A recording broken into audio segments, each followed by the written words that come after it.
Life is a winding road, no telling where it goes. Driving through days and nights, won't stop for traffic lights. And Hey everyone, and welcome back to Successfully Chaotic. I'm your host, Maria Daniels, and today we're diving into a deeply personal and important topic, autism in the family. And today, this episode is all about sharing my own experiences as the mother of an autistic child and offering some expert advice for those of you navigating this journey. So, we're going to get a little bit real and raw and try to cover all sides of the story from the beautiful to the challenging. I know with this topic, people have all kinds of emotions depending on where you are in this journey.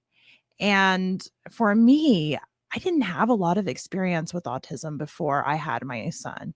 And, my experience in the special needs world was from my uncle who had Down syndrome. And I did babysit a child who was severely autistic before I had my son. But that was my only experience into this world. And I'm going to go ahead and start kind of at the beginning with my own son, who is now 15.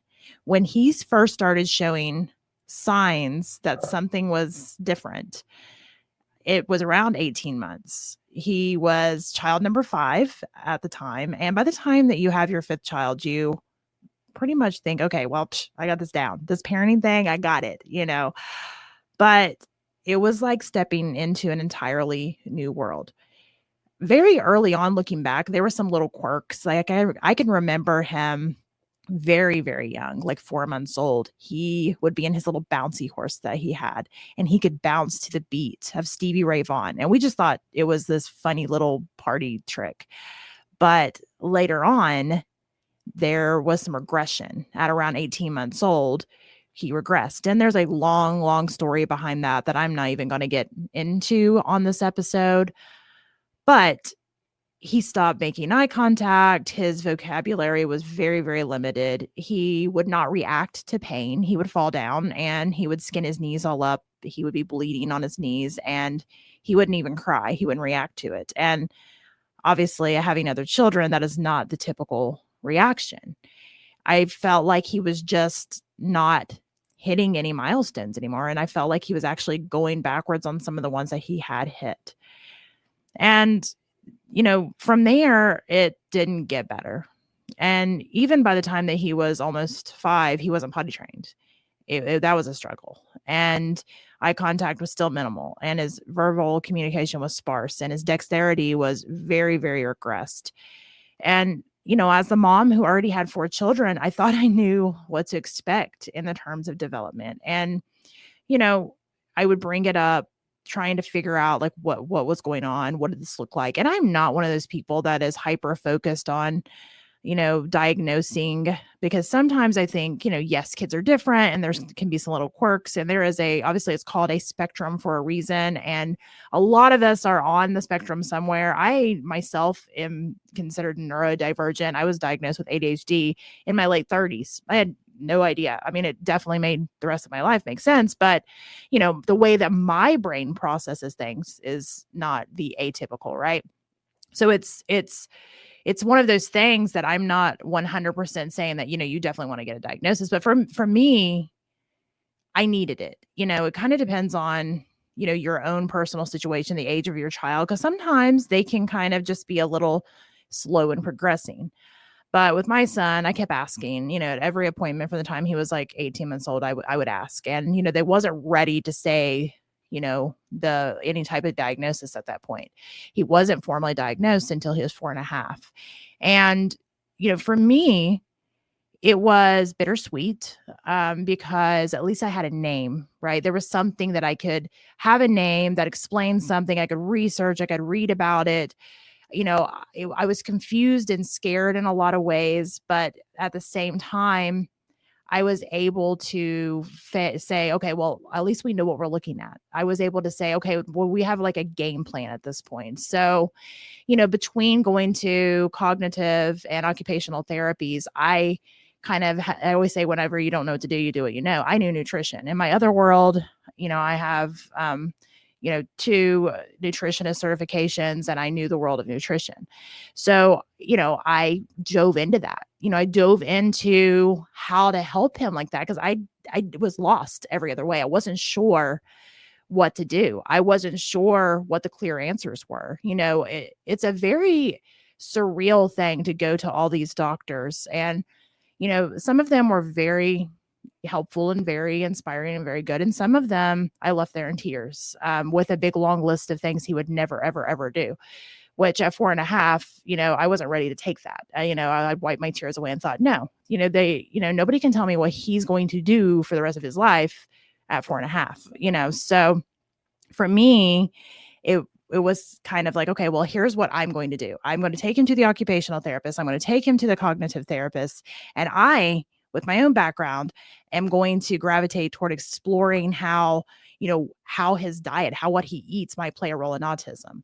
Now, we ate fairly healthy, right? I mean, we ate fairly healthy, but, there would still be times that we went to, other people's houses, or we got invited to go somewhere. I really wasn't strict about what they ate on that kind of, situation. But I really wanted to start diving into everything I could find out about how the brain actually uses nutrients and how the hormones are impacted, and the role of gut health with autism. And I got additional certifications to be able to kind of help me navigate this world. I dove into sound healing and how all of those things kind of helped, the brain. And really, it really made a huge difference with my son. I dove into getting certified in EFT to be able to help him. My world at that time became absorbing every piece of information that I could about how the body worked, to the extent of how that it was different with his brain, right? And but I'm not saying that everybody needs to do that. That was my own coping mechanism, right? We all have our things. And for me, when I feel like I'm not in control of the situation, I want to try to regain control somehow. And I'm sure if my therapist is listening to this, she's saying, yes, I'm aware of this. But I needed to figure out, okay, well, I can't control the fact that he is autistic. I can't do anything about that. But what I can do are these things. And for me, that gave me a sense of control around this situation that was very much out of my control. And, I learned so much, right? I thought I knew a lot about that world, but no, not even close. I learned so much just about exactly how what we eat not only affects, our weight and our health and all those kind of things, but how it actually influences brain function and brain and behavior, directly impacts those things, and how the gut brain connection and digestive issues are often so prevalent with kids with autism. And, I really dove into starting to experiment with just different dietary changes with my son. We did a GAPS diet to kind of figure out like what he may be reacting to more than others. And then, we started pulling some things out, even when we went places, that he could not have. Gluten, food dyes were on the no list, which we never, really had those around at that time anyway. But it was hard going other places. You would be surprised like what all has food dyes in it. But that was one thing that dramatically affected him. But we had to dive into it, right? And while it wasn't like a cure all, they helped. And they particularly helped with his gastrointestinal issues. They helped with his behavior. And it was definitely a process of trial and error, trying to figure out what worked and what didn't for him. But some of the things that was like 100% not going to happen, no food dyes. That was I had to end up explaining to people that it was an allergy, because some people didn't understand that he just couldn't have it and what was in there. And so I had to really educate them that it really impacted him. I could tell immediately if he had accidentally been giving something with food dyes in it, because his pupils would be dilated. He'd lose the eye contact that he had gained at that point for 3 to 5, 6, sometimes 7 days, depending on how much he had. He would just like be completely regressed, and then he would slowly start to come out of it. So for us, that was a no-go. There was things that I was able to do and dive into that really, really helped me gain control of that situation and help me help him. And it made all, in my opinion, it made all the difference in the world. He's 15 now and he does really, really well. Now, was diet the only thing that we did? No. Like I said, we did occupational therapy, we did cognitive therapies, which were so amazing. We did sound healing, also so amazing. We gave him tools that he needed because, autism, it's a language barrier, basically. I always, if I'm talking to somebody about autism, I try to explain to people that, you know, we, if you're listening to this and you live in America, I live in America, right? I live in America. I live in Ohio. I, was born natively speaking English. So that's what I natively understand. Now, I've learned some, Spanish. I've learned some ASL. I don't natively speak them, but I've learned some of them that I can sometimes hold a conversation in both of those areas, but I will always natively speak English, right? That's how it is with autism. With autism, they natively speak autism. And even though at this point at 15, my son does really well being able to jump in and speak my language of non-autistic, he still natively speaks autism. And so 90% of the time now, he does completely fine, being able to jump in and do what he needs to do because he understands and is able to translate what is expected from him. But it's a translation, right? He's taking what I've expected or the world or society or whoever has expected of him, and he has filtered that and translated that to where he completely understands it. And where you usually see more of that native language comes out if he's completely overwhelmed, if he's, upset, he typically will kind of usually with him at this point at end time at his age, he just keeps nope, I'm gone.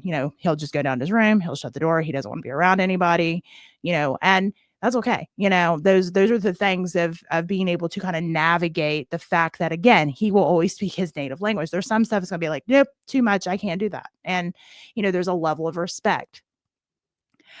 I want to talk again about some of the hard parts because I want to be real. There is no amount of anything that could have prepared me for some of the challenges that came along with autism. I definitely think for me, there's a lot of amazing parts of autism. There are, right? He has changed me forever. Having him as a son and learning to see the world through his eyes has forever changed me. I would not trade that. There's so many things that I could go into in detail, but let's just say basically he's made me a better person, made me a better person. But there's also the other side of things, right? Especially early on, there's the less talked about parts, right? Early on was hard because there's isolation and social stigma. And, the reality is that people often do not know how to react to autism. And it's especially hard if it manifests in a way that it's hard to manage in public. And, early on, we stopped getting invited to places because let's face it, not everyone wants to deal with an overstimulated kid who might start screaming any second or has a laundry list of food intolerances. And it was really tough on my other kids too, because we all stopped getting invited. And, I joke now that, yeah, I mean, it became a lot cheaper when I'm not having to buy all the wedding gifts and all the, the extra Christmas gifts or, all the extra things that we had to do. But the reality of it is it was hard. It was hard because my other kids had to all of a sudden adapt to a family dynamic that was often centered around managing their brother's needs. We couldn't just pick up and go on a family vacation. Everything had to be just meticulously planned to accommodate his needs. We tried to go on one family vacation, and because Cade wasn't in his bed that night, it was bad. So there was no vacations. We could go somewhere for the day, but again, in the back of our mind, we'd have to sit and plan it out. Okay, well, we could be there for this long. If he starts getting overstimulated there, we'll have to go. It was just hard. Everything had to be planned out because we also had to prepare him for what was going to happen. The impact on siblings, I think, is critical to kind of think about and discuss because in the moment, even though in the back of my mind, I knew that, there was some upsetting parts to them, I was in survival mode to the point that, sometimes it was hard to really be able to make them realize that it wasn't something that I'm trying to think how to explain it. It wasn't something that was against them, right? It was something that was just, I was in survival mode. Cade needed this to happen. And it was just, it wasn't sacrificing their needs for the sake of their brother, but it was just survival mode, right? And there's some good things that came from it, right? My other kids had to learn patience. They had to learn compassion, and they had to learn that sometimes it is okay to not get every single thing that you want in the moment that you want it, right? And I think that, although there were times where they felt maybe overlooked and possibly neglected because so much of our attention was focused on managing meltdowns or adhering to strict routines. And, was plenty of times where they couldn't invite friends over as freely because some of their friends were okay with, just the crazy that was our house sometimes. But some, would have been like shell shocked. And we had to cancel plans often because, it would just be a bad day for him. And there was a lot of explaining and re-explaining, not just to strangers, but to friends and family who always didn't understand. And, I think that was another thing. Like, I can remember on a really, really hard day, just crying because I had been at a store and I had just had a newborn baby. We had a surprise baby.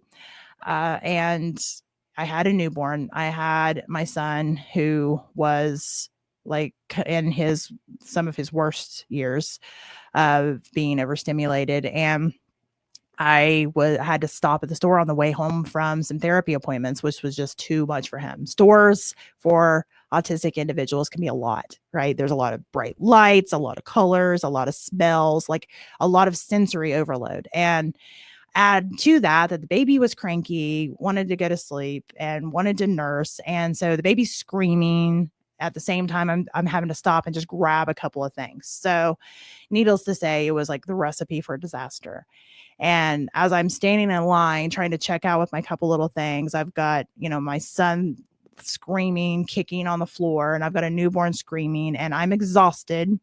And there is a gentleman in the line next to me that, was really rude with me. And, because his statement to me was, this is exactly what's wrong with the world today, that parents will not discipline their kids. Now, he said it a lot more harshly, and I just broke down because there wasn't an aspect of non-discipline. It wasn't an issue of non-discipline, but see here, the issue was that this guy could not look at my son and say, oh, he's having a hard time. I, at that moment, felt probably the lowest I had ever felt about this entire journey. And I can remember I just left my groceries, took the baby out to put him in the van, took my son and had to wrestle him into his car seat because that was like a daily occurrence. He did not like the car seat. I had to wrestle him into the car seat to get him strapped in. And then I sat in the front and bawled. And I can remember thinking, if I was going to have a special needs kid, why didn't he look the part? Which is a terrible thing to think. That at the time, again, my experience was with Down syndrome. My uncle had a face. We could be out with him and people would automatically know if he was having a hard time, like, oh, well, he's having a hard time. But my son looked like any other little child.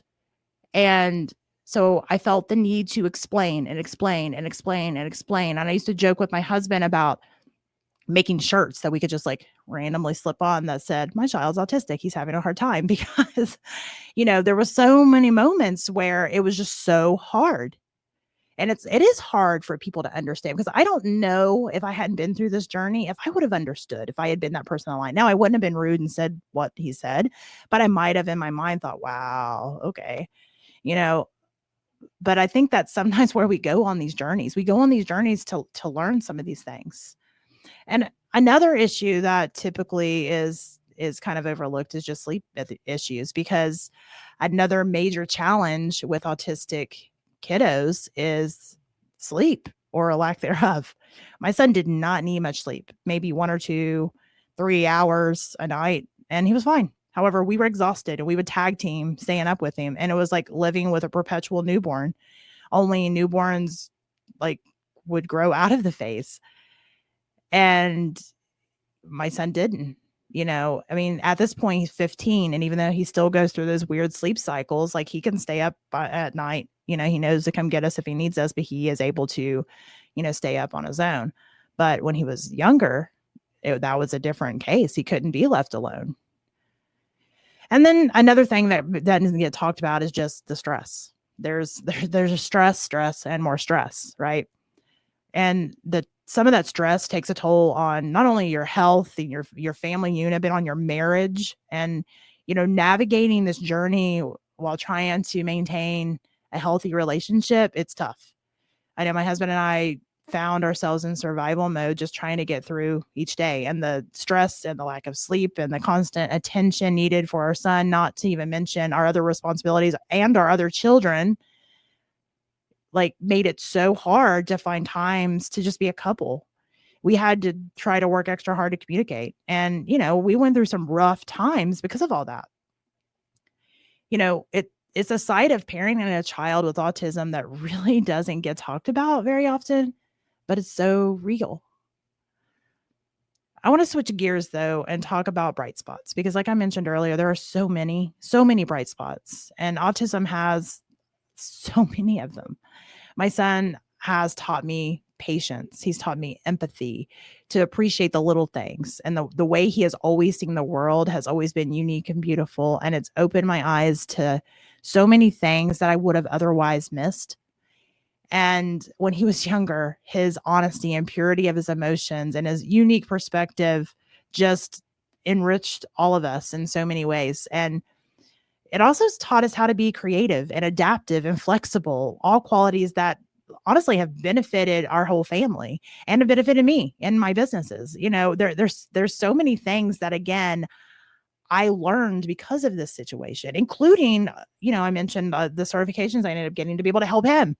I'm able to utilize those with my clients now in my wellness world, because I had to learn them to be able to help him.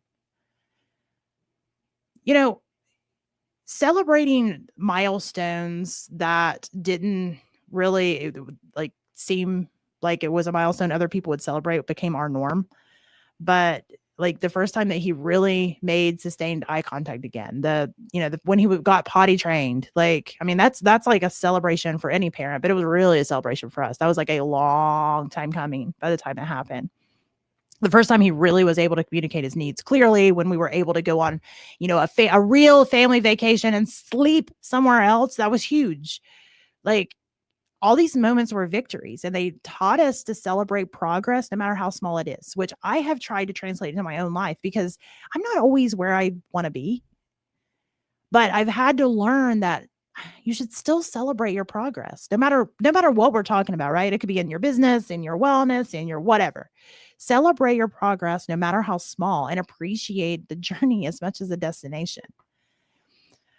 All right. So I want to give just a few, pieces of practical tips and advice for any of you that are listening now that are going through something similar. I mean, I wanted to share a little bit of my story just so you could say, like, why, is she even giving some of these tips? I wanted to let you know that I've been there. It is important to seek some early intervention. Like I said, having the actual diagnosis, I've seen pros and cons on that, and it really depends on the kiddo. For me, it helped. But no matter what, seeking, help, whether it's, occupational therapy, whether it's, dietary changes, speech therapy, whatever the case may be, start exploring options as soon as you can. Even if you don't have a diagnosis, even if you notice that there's an area that, your child may need some help on, it's okay to go ahead and seek that without having like a diagnosis. It's important to start exploring the options as soon as you can, because it has been proven that early intervention can significantly improve outcome and help children develop so many essential skills. Another thing is prioritize your self-care.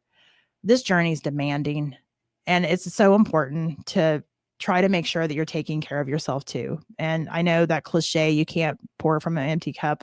Everybody's probably tired of hearing it, but I'm probably never going to stop saying it, because it's so true. Because I can't tell you the amount of times I let my cup get empty, and I'm not any good with an empty cup. It's not selfish to fill your cup, because with a full cup, you can show up the way that you need to show up. Whether it's, finding just a few minutes to, do a little bit of yoga, or simply taking like a few moments of quiet. And even if it's shutting the door, making sure everybody's safe, and shutting the door, just sitting there for like 2 or 3 minutes alone, that's like priceless. Find somebody to come and sit and go out for a short walk. Like, it's hard. I'm not saying it's easy. And there were days where there's no chance any of those things could have happened. But the point is trying to carve it out. And some days you'll reach it and you'll be like, yes, I'm getting my 5 minutes. And some days you won't. But the goal here is to start prioritizing it. Keep it in the front of your mind. And don't feel guilty about it. If you get those moments, don't feel guilty about it. Because taking care of yourself is part of taking care of your family. Another thing is to find your support system. Again, that's hard, but try to figure out if you've got family or friends or some type of support group. It's important to try to surround yourself with people who understand and support you. I wasn't great at that. I tend to be the lone wolf on trying to figure out things. And, we could go into like a million whys on why that's not like my knee-jerk reaction. But the fact of the matter is, the times I have connected with other parents who were going through similar experiences that I was, it was comforting and informative and made me realize that, okay, like this is not such a unique situation that nobody else would understand.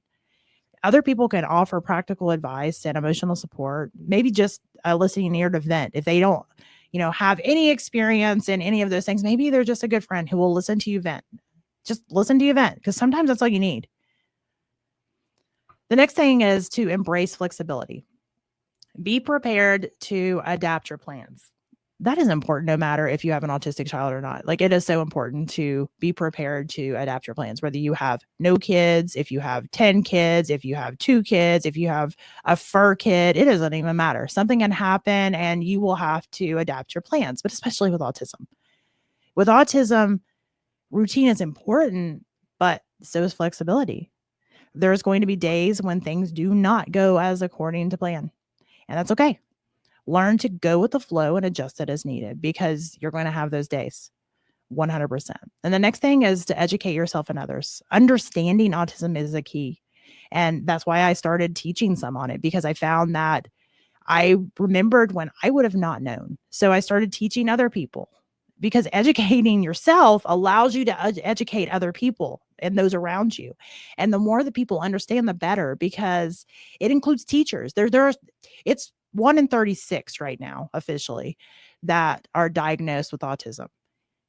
The chances are you are going to be around autistic people on a regular basis. So we need to educate ourselves, and we need to help educate others. And this includes teachers, extended family, friends, anybody else who interacts with your child, or honestly, people. The more informed that people are, the more supportive they can be. And, most people want to be supportive. Just sometimes they don't know how. They don't understand. Again, it's a different language that you maybe have become fluent in, even if it's not your native language. Like, I feel that I am fluent in autism now. I'm not a native speaker. My son is, but I'm fluent at this point in my journey after 15 years. But if you are meeting a teacher or, a friend, maybe they're not, maybe you're not yet, because you're just starting out on that journey, and it's okay, but educate yourself. And then the next thing is, again, I'm going to say this again because it's so important. Celebrate the victories. No matter how small, celebrate those wins. Whether it's a good day at school or a new word they say, or simply just like a calm moment, these are all victories worth acknowledging, and they provide motivation and hope on your hard days. All right. So I'm going to kind of wrap this up, though, with the fact of, it's so important to really take the time to educate yourself. But at the same time, my grandma used to say, eat the meat and spit out the bones. Take what you feel that you need from it, and the stuff that doesn't fit, just spit it out, because there was lots of things that I ran into, even from professionals, that I was not in agreement with. There, go with your gut. on things. Get the expert advice, get opinions, but go with your gut also. As your child grows, your goal is to teach them to be an advocate for themselves. But while they're young, you're their advocate. And, another thing is making them realize that autism is not a dirty word. We didn't hide that word. He knows that he's autistic. I mean, it wasn't a dirty word. It was just like saying, like, I'm diabetic, right? It's not a dirty word. We used it. We made him understand it. We encouraged him to communicate about it. We empowered him with, the confidence that it wasn't a bad thing. It wasn't, some type of bad diagnosis. It just was what it was. Navigating autism in the family is a complex journey, and it definitely has ups and downs, incredible highs and super challenging lows. But what I want you to realize is that you are not alone. It's okay to feel overwhelmed. It's okay to celebrate the small victories, and it's okay to grieve through the tough moments. But the most important thing that you can do is to keep moving forward, finding joy in little things and embracing this whole journey. I want to thank you for joining me today on Successfully Chaotic. And if you found this episode helpful, please subscribe and leave a review and share this with someone that you think who might benefit from hearing our story. If you want to dive deeper into these topics, feel free to reach out. I've got a few resources that I would be more than happy to help you with, or even if you just need to vent. Until next time, keep embracing the chaos, finding your balance, and being your amazing, authentic self.